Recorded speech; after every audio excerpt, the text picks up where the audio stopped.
Es un gusto para nosotros tenerlo acá para hacer un análisis de la situación actual por la que está pasando Bolivia con la economía, ¿no? ¿No es cierto?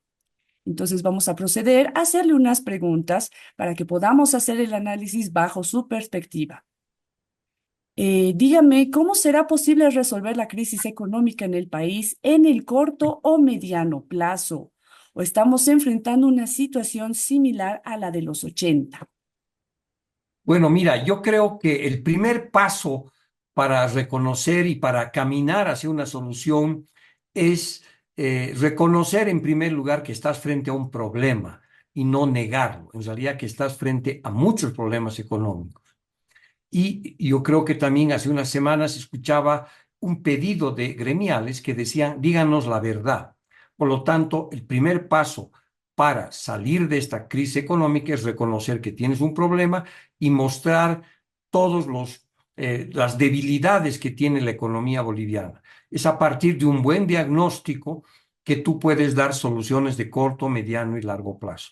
¿Qué es lo que ha ocurrido? Esta no es una crisis simplemente de, digamos, liquidez, que el gobierno se ha quedado en el corto plazo sin dinero y esto va a recuperar el dinero consiguiendo algún préstamo internacional o tal vez consiguiendo alguna inversión extranjera directa. Eso no es así. Estamos frente a un problema de solvencia. El modelo económico primario, exportador, rentista y comerciante en Bolivia, implementado a partir del año 2006, está en flanco de deterioro. Y eso se ve a partir de varias perspectivas. La más importante es la falta de dólares, que es la punta del iceberg que explica por qué hay tantas dificultades en la economía boliviana. Y esto tiene que ver con que el gobierno ha estrangulado a la gallina de los huevos de oro, que era la empresa estatal YPFB, que exportaba el año 2014, en el auge, por ejemplo, 6.600 millones de dólares al mercado brasileño y argentino. Con esos recursos, el Estado tenía unos ingresos de más de 5.400 millones de dólares. Por supuesto, con ese dinero podías pagar subsidios, podías hacer inversión pública, podías hacer política social, política sectorial. Es decir, es el momento de la Bolivia saudita, cuando Bolivia recibía muchísimos dólares por las exportaciones que teníamos de, sobre todo, gas. Y lo que ha ocurrido es que por falta de inversión en exploración y producción, lo que ha ocurrido es que las exportaciones del Estado boliviano a través de YPFB de 6.660 millones de dólares han bajado a 2.100 millones de dólares. Eso significa que el Estado ha dejado de recibir 4.500 millones de dólares y eso pues le complica su política fiscal, le complica por supuesto el pago de subsidios y el acceso a dólares porque quien importa mayor cantidad de bienes de afuera es el Estado, como 3.000 millones de dólares en el año 2023 de diésel y gasolina, y solamente ahora exporta 2.000 millones de dólares. Entonces hay un déficit de 1.000 millones de dólares que el gobierno no los tiene. Entonces el gobierno sufrió un shock de balanza de pagos que se llama un shock de la balanza comercial en particular con la caída de nuestros ingresos en exportaciones el 2014 y no se hizo el ajuste en ese periodo. Se siguió gastando dinero como si los ingresos del Estado y del país fueran los mismos del 2014. Para cerrar la brecha que había entre los ingresos que eran menores y los gastos que aumentaban, el gobierno gastó las reservas internacionales del Banco Central de Bolivia, que en el año 2014 llegaban a 15.000 millones de dólares y ha ido gastando sistemáticamente ese dinero hasta llegar ahora a algo como 1.800.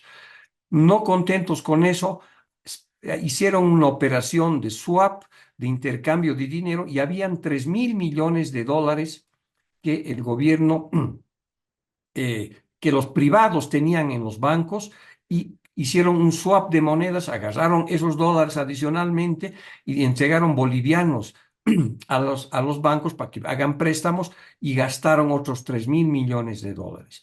Entonces, además, no contentos con haber licuado prácticamente las reservas internacionales públicas y privadas, pues se endeudaron. La deuda externa, que en el año 2007 era de 16%, ha subido a 26%. La deuda pública interna con la gestora pública ahora del Estado es también de un 30%. Entonces el gobierno, en vez de hacer un ajuste el momento que cayeron sus ingresos, se comió los ahorros públicos y privados y obviamente generó una situación de una enorme escasez de dólares. Y además creó un modelo muy dependiente de los dólares.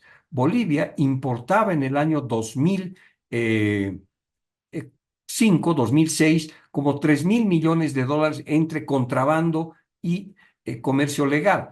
Eso ha subido en el 2023, por ejemplo, a más de 14.000 millones de dólares, siendo que unos 11.000 millones son importaciones legales y unos 3.000 millones de dólares son importaciones ilegales. Por lo tanto, necesitas como 14.000 millones de dólares para importar todo esto. Y eso es comercio, servicios, transporte, toda la cadena de valor. Entonces, buena parte de la economía boliviana depende de los dólares, que ya no los tienes porque ya no exportas gas como lo hacías en el pasado. Y ese se ha convertido en un cuello de botella muy significativo. Entonces, el gobierno ha perdido el excedente económico que hacía funcionar el modelo y no hay otro sector que en el corto plazo la reemplace. Se habla del litio, eso todavía está a 4 o 5 años, necesitamos dólares hoy. Se habla del gas en el norte de La Paz, otro que tenemos que esperar 6 años para que entren ingresos. Se habla de la sustitución de importaciones, especialmente de la urea, especialmente del hierro del mutún o del diésel biológico, ecológico. Ninguna de esas cosas no pasa de unos 800 millones de dólares.